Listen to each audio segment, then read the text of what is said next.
একটি ভালো সাবজেক্ট, একটি ভালো বিশ্ববিদ্যালয় তোমাকে এনে দিতে পারে একটি ভালো কেরিয়ার। এজন্য ইন্টারমিডিয়েট পাশ করার পর প্রয়োজন পড়ে ভালো একটি বিশ্ববিদ্যালয়। আর ভালো একটি বিশ্ববিদ্যালয়ে ভর্তি হতে ভর্তি পরীক্ষায় উত্তীর্ণ হতে হয়। এখন এই ভর্তি পরীক্ষায় উত্তীর্ণ হতে কোন কোন বই পড়লে চান্স পাবো বা কোন কোন বই পড়তে হবে এই বিষয়ে বিস্তারিত আলোচনা করব এবং বলে দিব কোন কোন বই পড়া তোমাদের উচিত। আর আশা করব ভিডিওটি একটু হলেও উপকারে আসবে। তো ভিডিওর মূল পর্বে যাওয়ার আগে বলে নেই পরবর্তীতে তোমাদের অ্যাডমিশন নিয়ে সকল তথ্য, অর্থাৎ ভর্তি পরীক্ষা কীভাবে করা হবে, ভর্তি কখন শুরু হবে, এই সকল তথ্য সবার আগে পেতে আমাদের চ্যানেলটিকে এখনই সাবস্ক্রাইব করে পাশে বেল বাটনে প্রেস করে রাখো। তো চলো শুরু করা যাক আজকের এই ভিডিওটি।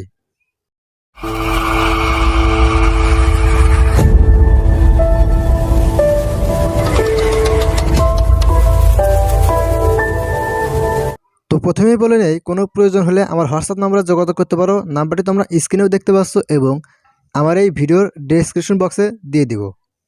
সেখান থেকে নাম্বারটি সংগ্রহ করে আমার সাথে যোগাযোগ করে নেবে। তো বিশ্ববিদ্যালয়ে ভর্তির জন্য বাংলা বইয়ের মধ্যে বেশি প্রশ্ন করা হয়। তো বাংলা বইয়ের মধ্যে যে বইগুলো পড়তে হবে তা হলো, 1 নম্বরে রয়েছে একাদশ দ্বাদশ শ্রেণীর বাংলা প্রথম পত্র বইটা। এই বইটা থেকে অনেক প্রশ্ন করা হয়।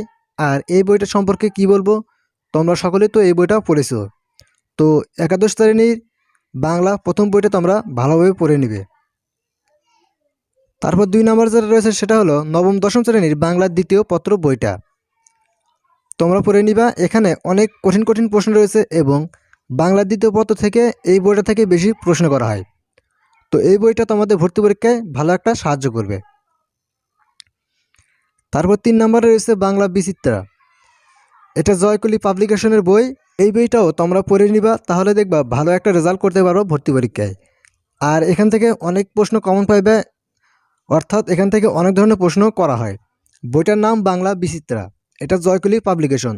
তোমরা আশেপাশে যে কোনো লাইব্রেরিতে যোগাযোগ করবে এবং সেখান থেকে এই বইটি সংগ্রহ করে নেবে।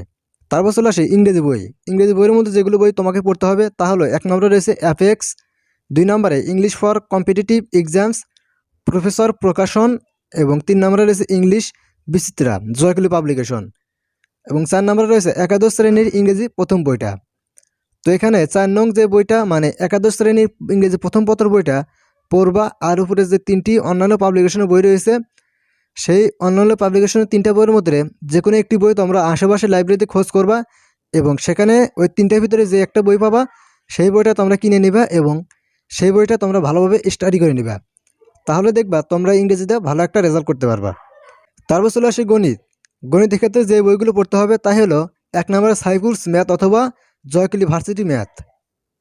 জাবি সহ আরও কয়েকটা ভার্সিটিতে মানবিক কমার্সের ইউনিটে ম্যাথ আছে। এগুলো সাধারণত 9, 10-এর সাধারণ গণিত। এই 2টা বইয়ের যে কোনো একটি ফলো করলেই হবে, অর্থাৎ সাইফুল ম্যাথ অথবা জয়কলি ভার্সিটি ম্যাথ। এই 2টার ভিতরে একটা বই তোমরা কিনে নেবে এবং সেখান থেকে অনেক রকমের ম্যাথ পাবা যেগুলো সাধারণত 9, 10-এর ম্যাথ। তো এগুলো তোমরা যদি ভালোভাবে স্টাডি করতে পারো তাহলে তোমরা গণিতেও একটা ভালো রেজাল্ট করতে পারবা। তো এখন যে কথাগুলো বলবো অবশ্যই মনোযোগ দিয়ে শুনবা। ভর্তি পরীক্ষায় উত্তীর্ণ হতে সবচেয়ে যে জিনিসগুলো ভূমিকা রাখে তা হলো প্রতি মাসের কারেন্টস অ্যাফেয়ার্স। কারেন্টস অ্যাফেয়ার্স যে কোনো লাইব্রেরিতে পাওয়া যায়, প্রত্যেক মাসের কারেন্টস অ্যাফেয়ার বের হয়। তো এই বইটি থেকে অনেক অনেক বেশি প্রশ্ন করা হয়, তাই এই বইটি অবশ্যই সংগ্রহ করে পড়বা। দেখবা খুব ভালো একটা রেজাল্ট পাইবা এবং এখান থেকে অনেক ধরনের প্রশ্ন করা হয় ভর্তি পরীক্ষায়।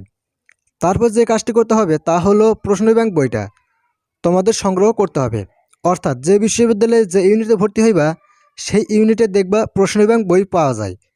আর সেখান থেকে সেই বইটা কিনে নেবা এবং সেই বইটাও পড়ে যাবা। তাহলে দেখবা যে এই কয়েকটা বই যদি তুমি ভালোভাবে পড়তে পারো তাহলে পরীক্ষায় 100% তুমি পরীক্ষায় উত্তীর্ণ হইবা।